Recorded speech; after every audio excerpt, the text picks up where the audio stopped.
আরশির রূপান্তর ও প্রতিশোধের গল্প। আরশি নামের একটি মেয়ে জন্মগতভাবে বার্ধক্যজনিত এক বিরল রোগে আক্রান্ত ছিল, যার ফলে শিশুকালেই তার চেহারা ছিল বয়স্কদের মতো। সমাজের সবার কাছে সে ছিল অবহেলিত ও তুচ্ছতাচ্ছিল্যের পাত্র। তবে তার জীবনে একমাত্র আশার আলো ছিল তার প্রেমিকের ভালোবাসা। একটি মর্মান্তিক সড়ক দুর্ঘটনায় আরশির বাবা মা মারা যাওয়ার আগে সব সম্পত্তি তার নামে লিখে দিয়ে যান। তবে শর্ত ছিল আরশিকে 5 বছরের জন্য উচ্চশিক্ষার উদ্দেশ্যে বিদেশে যেতে হবে। বিদেশে যাওয়ার আগ মুহূর্তে আরশি জানতে পারে এক ভয়ানক সত্য। তার প্রেমিক আসলে তাকে নয়, বরং তার অঢেল সম্পদের লোভে তার সাথে প্রেমের অভিনয় করছে। এমনকি সে আরশিকে সবার সামনে অপমান করার পরিকল্পনাও করে। এই সত্য আরশিকে মানসিকভাবে ভেঙে চুরমার করে দেয়। 5 বছর পর আরশি বিদেশ থেকে সম্পূর্ণ নতুন রূপে ফিরে আসে।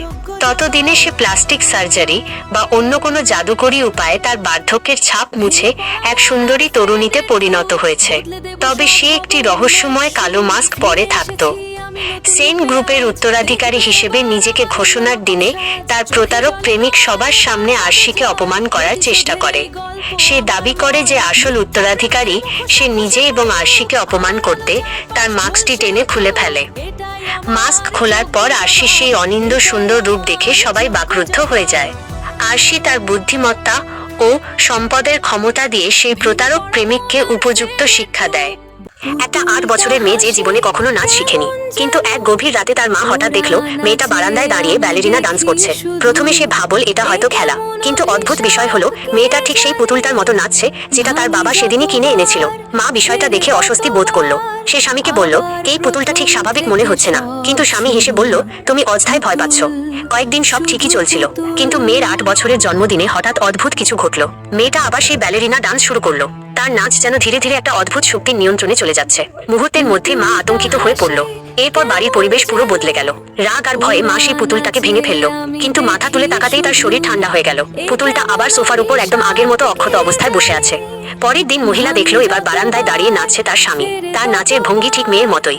মহিলা বুঝতে পারলো এই পুতুলটার মধ্যে নিশ্চয়ই কিছু অস্বাভাবিক আছে। একদিনেই সে হারালো তার জীবনের সবচেয়ে প্রিয় মানুষদের। হতাশ হয়ে সে নিজেও বারান্দায় দাঁড়ালো। মরার আগে সে শুধু বলল, যদি আবার সুযোগ পাই এই অভিশপ্ত পুতুলটাকে কখনো আমাদের ঘরে ঢুকতে দেব না। আর ঠিক তখনই সে হঠাৎ চোখ খুলল। সে আবার ফিরে এসেছে সেই দিনে যেদিন তার স্বামী প্রথম এই পুতুলটা কিনে এনেছিল। এবার সে দেরি করলো না। সে দৌড়ে গিয়ে পুতুলটা সরাসরি বারান্দা থেকে নিচে ফেলে দিল। কিন্তু কয়েক মিনিট পর ডোরবেল বাজল। দরজা খুলতেই প্রতিবেশী বলল, এই যে আপনার পুতুলটা নিচে পড়েছিল, এত সুন্দর জিনিস ফেলে দিলেন কেন? মহিলা ভয়ে দরজা বন্ধ করে দিল। সে ভাবল এবার সব শেষ। কিন্তু পরের দিন প্রতিবেশীর বাড়িতে অদ্ভুত ঘটনা ঘটলো। আর তখনই মহিলা দেখলো সেই পুতুলটার একটা পা ভেঙে গেছে। ঠিক তখনই সে বুঝল এই পুতুলটাকে ফেলে দিলেই অভিশাপ শেষ হয় না। কারণ সেই রাতে হঠাৎ তার ঘুম ভেঙে গেল আর সে দৌড়ে রুমের বাইরে গিয়ে দেখলো তার মেয়ে আবার বারান্দায় দাঁড়িয়ে নাচছে। একদিন এই মহিলা কাপড়ের দোকানের মধ্যে চুপি চুপি নিজের পায়ে লাগানো নিজের কিউআর কোড খুলে ফেললো। তারপর খুব কৌশলে দোকানের পেমেন্ট কিউআর কোডের উপর নিজের কিউআর কোডটা লাগিয়ে দিল। কিছুক্ষণ পরে দোকানের কর্মকর্তা কাপড় প্যাক করে বলল, ম্যাম এখন বিলটা দিয়ে দিন। মহিলা অভিনয় করে বলল, ওহ না, মনে হচ্ছে আমি ক্যাশ আনতে ভুলে গেছি। কর্মকর্তা বলল, কোনো সমস্যা নেই, এখানে স্ক্যান করে পেমেন্ট করা যায়। ঠিক এটাই তো সে চাচ্ছিল। মহিলা দ্রুত ফোন বের করে $2000 পাঠানোর অভিনয় করলো। তারপর ভাবল এবার নিশ্চিন্তে কাপড় নিয়ে চলে যাবে। কিন্তু হঠাৎই কর্মকর্তা তাকে থামিয়ে বলল, একটু দাঁড়ান, আমাদের অ্যাকাউন্টে এখনো টাকা আসেনি। মহিলা তখন দোকানের কর্মকর্তার ইন্টার্ন লেখা ব্যাজ দেখে রেগে গিয়ে বলল, তোমাদের কিছু সমস্যা আছে, এবং পেমেন্টের স্ক্রিনশট দেখিয়ে অপমান করতে লাগলো। কর্মকর্তা শান্তভাবে বলল, হয়তো কোনো ব্যাংকের সমস্যা, একটু অপেক্ষা করুন। কিন্তু মহিলা অপেক্ষা করতে রাজি নয়। সে কাপড় নিয়ে সরাসরি বের হয়ে যেতে চায়। কর্মকর্তা তাকে থামাতে গেলে দুজনের মধ্যে ধস্তাধস্তি শুরু হলো।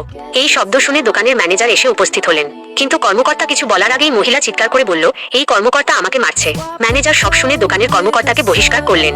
আর এটা দেখে মহিলা মনে মনে হাসল। সে ভাবল তার প্ল্যান পুরোপুরি সফল হয়ে গেছে। কিন্তু ঠিক যখন সে দরজা দিয়ে বের হতে যাবে, সে দেখলো দরজা ভেতর থেকে লক করা। মহিলা অবাক হয়ে বলল, এটা আবার কি? ঠিক তখনই ম্যানেজার চাবি বের করে হাসতে হাসতে বললেন, আমরা শুরু থেকেই জানতাম তুমি একজন প্রতারক। আর যখন তুমি দোকানে ঢুকেছিলে আমি তখনই তোমাকে চিনে ফেলেছিলাম। তাই যখন তুমি জুতো ট্রাই করছিলে আমি চুপি চুপি তোমার উরুর কিউআর কোডটা বদলে দোকানের কিউআর কোড লাগিয়ে দিয়েছিলাম। অর্থাৎ সে যে $2000 স্ক্যান করেছিল সেটা আসলে সরাসরি দোকানের অ্যাকাউন্টেই চলে গেছে। তারা শুধু নাটক করছিল যাতে সে পালিয়ে যেতে না পারে। কারণ ম্যানেজার ইতিমধ্যেই পুলিশে খবর দিয়েছিলেন। আর ম্যানেজার হাসতে হাসতে বললেন, আজ থেকে তুমি আর ইন্টার্ন নও, চীনা নববর্ষের আগের দিন বৃদ্ধ বাবা সিদ্ধান্ত নিলেন তার 3টে বাড়ি ছেলেদের মধ্যে ভাগ করবেন। বড় ছেলেকে দিলেন সমুদ্রের ধারের বাড়ি, দ্বিতীয় ছেলেকে দিলেন স্কুল এলাকার দামি বাড়ি। কিন্তু তৃতীয় ছেলের পালা আসতেই বৃদ্ধ হঠাৎ তাকে এড়িয়ে গেলেন, বরং শহরের মাঝখানে সবচেয়ে দামি বাড়িটা দিয়ে দিলেন ছোট ছেলের হবু বউকে। কারণ তার মতে, তোমরা দুজন তো এখনো বিয়ে করনি, এই বাড়িটা তোমাদের নতুন সংসারের জন্য। তৃতীয় ছেলের স্ত্রী এটা শুনে অবাক হয়ে বলল, বাবা, আপনার চিকিৎসার জন্য আমি 80 লাখ টাকা খরচ করেছি, তবুও কি আমি একটা বাড়ি পাওয়ার যোগ্য নই? বৃদ্ধ ঠান্ডা গলায় বললেন, বাবার জন্য একটু টাকা খরচ করেছো বলে কিছু পাওয়ার আশা করছো? এই কথাটা শুনে মেয়েটার বুকটা ভেঙে গেল, কারণ এই টাকা জোগাড় করতে সে নিজের মায়ের রেখে যাওয়া সম্পত্তিও বিক্রি করেছিল। সেই মুহূর্তে সে বুঝে গেল এই পরিবার তাকে কখনোই আপন ভাবেনি। সে চুপচাপ এক গ্লাস পানীয় খেল আর বাড়ি ছেড়ে চলে গেল। পরদিন সকালে সে সরাসরি হাসপাতালে গেল। সব পেমেন্টের কাগজ দেখিয়ে বলল, বৃদ্ধের চিকিৎসা এখনই বন্ধ করে দিন। নার্স অবাক হয়ে বলল, চিকিৎসা বন্ধ হলে তার শরীর খুব দ্রুত খারাপ হয়ে যাবে। মেয়েটা শান্তভাবে বলল, আমি জানি, তবুও বন্ধ করুন। কিছুক্ষণ পর হাসপাতাল থেকে ফোন গেল বাড়িতে, মিস্টার সিয়ামের ক্যান্সারের চিকিৎসা বাতিল করা হয়েছে। খবরটা শুনেই বৃদ্ধ রেগে বমি করতে শুরু করলেন। বড় ছেলের বউ বলল, ওই মেয়েটা কিভাবে বাবার জীবন নিয়ে খেলতে পারে? রেগে গিয়ে বৃদ্ধ বললেন, এখনই যাও, ওকে বলো চিকিৎসা আবার শুরু করতে, না হলে তাকে ডিভোর্স দাও। স্বামী দৌড়ে স্ত্রীর অ্যাপার্টমেন্টে গিয়ে রাগে বলল, তুমি কে যে আমার বাবার জীবন মৃত্যু ঠিক করবে? মেয়েটা শান্তভাবে উত্তর দিল, কারণ তোমার বাবার চিকিৎসার সব টাকা আমি একাই দিয়েছি, তোমাদের পরিবার একটা টাকাও দেয়নি। তারপর সে ঠান্ডা গলায় বলল, তোমার বাবা তো 3টে বাড়ি কিনেছেন, একটা বিক্রি করলেই চিকিৎসা টাকা হয়ে যাবে। স্বামী তাড়াতাড়ি বলল, না, ওগুলো বিক্রি করা যাবে না। মেয়েটা হেসে বলল, তাহলে অপেক্ষা করো তোমার বাবা মারা যাওয়ার জন্য। রেগে গিয়ে স্বামী বলল, আজ যদি তুমি টাকা না দাও তাহলে আমরা ডিভোর্স করব। মেয়েটা দরজার দিকে ইশারা করে বলল, ঠিক আছে, কিন্তু মনে রেখো এই সিদ্ধান্ত তোমার ছিল। ইসরা তার দুর্বল স্বামীর জন্য একটি শক্তি বাড়ানোর ফুল তুলতে চেয়েছিল, কিন্তু হঠাৎ পা পিছলে সে সরাসরি এক গভীর খাদে পড়ে গেল। কিন্তু জ্ঞান ফেরার পর সে অবাক হয়ে দেখল সে আবারও পুনর্জন্ম পেয়েছে। আসলে সেই খাদের নিচে ছিল এক অলৌকিক জগৎ। এখানকার ফুল গাছগুলো যেন জীবন্ত, মানুষ দেখলেই তারা দৌড়ে পালায়, আর লতাগুলো তো উল্টো তাকে দেখে হাসিমুখে শুভেচ্ছা জানালো। এতে মেয়েটি ভীষণ ভয় পেয়ে যায়। সে এই অদ্ভুত জায়গা থেকে পালাতে চাচ্ছিল, কিন্তু হঠাৎ সে দেখে কিছু বন্য মানুষ এক ধরনের পূজার অনুষ্ঠান করছে, এমন দৃশ্য যা বিজ্ঞানও ব্যাখ্যা করতে পারবে না। তাই মেয়েটি দ্রুত তার ক্যামেরা বের করে এই মুহূর্তটা ধরে রাখতে চাইল, কিন্তু ভুলবশত সে ফ্ল্যাশ বন্ধ করতে পারেনি। পিক তোলার সঙ্গে সঙ্গে আলো জ্বলে ওঠে আর সবাই তাকে দেখে ফেলে। রানী বলল, মেয়েটাকে ধরো। মেয়েটি ভয়ে দৌড়াতে শুরু করলো। কিছুক্ষণ দৌড়ানোর পর হঠাৎ সে একটি খড়ের ছোট্ট কুঁড়েঘর দেখতে পেল। কৌতূহলবশত সে দরজা ঠেলে ভেতরে ঢুকে পড়ল, কিন্তু দরজা খুলতেই মনে হলো যেন সে একটা রূপকথার জগতে ঢুকে গেছে। ঘরের ভেতর ছোট ছোট পরীরা তাকে স্বাগত জানাচ্ছে। মেয়েটি তাড়াতাড়ি ক্যামেরা বের করে এই আশ্চর্য দৃশ্যটি তুলতে যাচ্ছিল। ঠিক তখনই হঠাৎ একটি অদ্ভুত বড় পাখি এসে হাজির। মেয়েটি কিছু বুঝে ওঠার আগেই পাখিটি তাকে ধরে উড়ে গেল। আসলে এই পাখিটাই ছিল সেই পবিত্র স্থানের রক্ষক। সে ভেবেছিল এই মেয়েটি পবিত্র ফল চুরি করতে এসেছে, তাই তাকে শাস্তি দিতে চাচ্ছিল। এই সুযোগে যখন পাখিটি দূরে গেল, আসল চোর চুপি চুপি এসে সেই পবিত্র ফলটি তুলতে গেল। কিন্তু ঠিক যেই মুহূর্তে ফলটি ছিঁড়ে নেওয়া হলো, পাখিটি তা অনুভব করলো। সে সঙ্গে সঙ্গে মেয়েটিকে ছেড়ে দিল। অদ্ভুত আর কাকতালীয় ভাবে মেয়েটি সোজা গিয়ে ফল চুরি করা লোকটার উপর পড়ে গেল, আর সে পবিত্র ফলটিও মাটিতে গড়িয়ে পড়ল। কৌতূহলবশত মেয়েটি সেটি তুলে নিল। সে শুধু গন্ধ নিতে চেয়েছিল, কিন্তু হঠাৎ সেই ফল নিজেই তার মুখের ভেতর ঢুকে গেল। চোর রেগে চিৎকার করে বলল, কে তোমাকে এটা খেতে বলেছে? আমি এত কষ্ট করে এটা তুলেছিলাম। মেয়েটি তাড়াতাড়ি বলল, দুঃখিত, আমি জানতাম না এটা তোমার। তুমি হয়তো বিশ্বাস করবে না, কিন্তু এটা আমি খাইনি। ফলটা নিজেই আমার মুখে ঢুকে গেছে। লোকটা বলল, মিথ্যে বলছো, তুমি চোর। মেয়েটা বলল, চোর আবার কি? এটা তো মাটিতে পড়েছিল, যে পায় সেটা তো তারই। লোকটা ঠান্ডা গলায় বলল, তুমি জানো তুমি মৃত্যুদণ্ডের অপরাধ করেছো। কিছুক্ষণের মধ্যে যদি অন্যরা এসে দেখে তাহলে তুমি শেষ।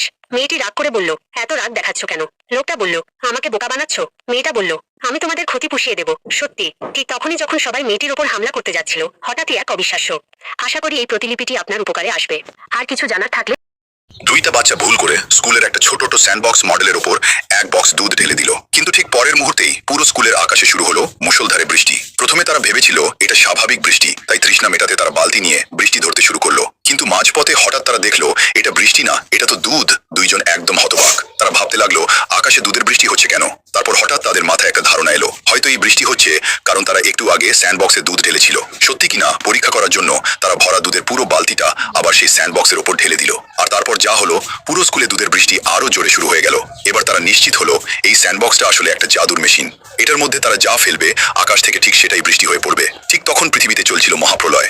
সবাই দিনের পর দিন না খেয়ে আছে, তাই তারা একটা 3 বছরের বাচ্চার কাছ থেকে অল্প একটু রুটি টুকরো নিয়ে এলো। তারপর সেটা স্যান্ডবক্সে ফেলে বলল, রুটি, রুটি আর রুটি। পরের মুহূর্তেই আকাশ থেকে পড়তে শুরু করলো হাজার হাজার রুটি। কিছু রুটি এত বড় ছিল যে পুরো একটা বাড়ির মতো।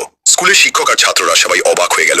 ক্ষুধায় কাতর সবাই রুটি টুকরো কেটে খেতে শুরু করলো। তারা ভাবলো এটা নিশ্চয়ই স্বর্গের আশীর্বাদ, কিন্তু কেউ জানতো না এই অলৌকিক ঘটনাটা আসলে করছে দুইজন বাচ্চা, শাদি আর মিম। তারা গোপনে স্যান্ডবক্স ব্যবহার করে সবাইকে খাবার দিচ্ছিল।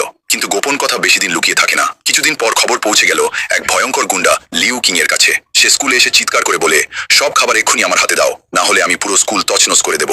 শিক্ষক আর ছাত্ররা ভয়ে কিছুই বলতে পারল না। ঠিক তখনই আকাশ থেকে একটা রহস্যময় কণ্ঠ শোনা গেল, লিউ কিং থামো, আমি এই স্কুলের রক্ষক দেবতা। সবাই ভয়ে কাঁপতে কাঁপতে লাগলো। পরের পার্ট দেখতে ভিডিওটিতে লাইক করো এবং চ্যানেলটিকে সাবস্ক্রাইব করে রাখো। রিমা শুধু বাজারে সবজি কিনতে যাচ্ছিল, কিন্তু হঠাৎ একটি স্টিয়ারিংবিহীন গাড়ি তাকে ধাক্কা মেরে আকাশে ছুঁড়ে ফেলল। কিন্তু অদ্ভুত ব্যাপার, 1000 মাইল দূরে নিজের অফিসে বসে থাকা এক ধনী সিইও হঠাৎ বাতাসে উড়ে গিয়ে মাটিতে আছড়ে পড়ল। মাথা ফেটে পানি বের হতে লাগলো। অফিসের সবাই ভয় চিৎকার করে উঠল এবং দ্রুত তাকে হাসপাতালে নিয়ে গেল। সেখানেই লোকটা হঠাৎ মনে করল কিছুক্ষণ আগে তার মাথায় এক অদ্ভুত কণ্ঠস্বর শোনা গিয়েছিল, জীবন মৃত্যুর সংযোগ সিস্টেম সক্রিয় হয়েছে, তোমার জীবন এখন অন্য একজনের সাথে বাঁধা। প্রথমে সে ভেবেছিল এটা কল্পনা, কিন্তু এখন সে বুঝল দূরে যে মেয়েটার দুর্ঘটনা হয়েছে তার জীবনই এখন তার সাথে একই ভাগ্যে বাঁধা। মানে মেয়েটার কিছু হলে তারও একই রকম বিপদ ঘটবে। তাই সে দ্রুত সহকারীকে বলল মহিলাটিকে যেভাবেই হোক খুঁজে বের করতে। কিন্তু সে জানত না মহিলার জীবন এখন ভয়ঙ্কর বিপদের মধ্যে, কারণ তার স্বামী গোপনে একটি দুর্ঘটনা বীমা করেছিল, আর সেই বীমার টাকা পেতে সে নিজের স্ত্রীকেই মারার পরিকল্পনা করেছে। রাতে স্ত্রী ভান করে ঘুমিয়েছিল, হঠাৎ সে শুনল তার স্বামী অন্য একজনের সাথে কথা বলছে। কাল ওকে এমনভাবে মারব যাতে মনে হবে ভুলবশত দুর্ঘটনা ঘটেছে। মহিলার শরীর ঠান্ডা হয়ে গেল। সে পালাতে চাইল, কিন্তু ভুল করে একটা জিনিসে ধাক্কা লাগায় বড় শব্দ হয়ে গেল। স্বামী সঙ্গে সঙ্গে বুঝে গেল কিছু একটা হয়েছে। সে চুপচাপ রান্নাঘর থেকে একটি খেলনা ছুরি নিয়ে এলো, তারপর ধীরে ধীরে বিছানার পাশে এসে দাঁড়ালো। ঠিক সেই মুহূর্তে 1000 মাইল দূরে সেই সিইও হঠাৎ ঘুম থেকে লাফিয়ে উঠল, কারণ সে অনুভব করেছিল মহিলার জীবন এখন মৃত্যুর মুখে, কিন্তু তখনও বিপদ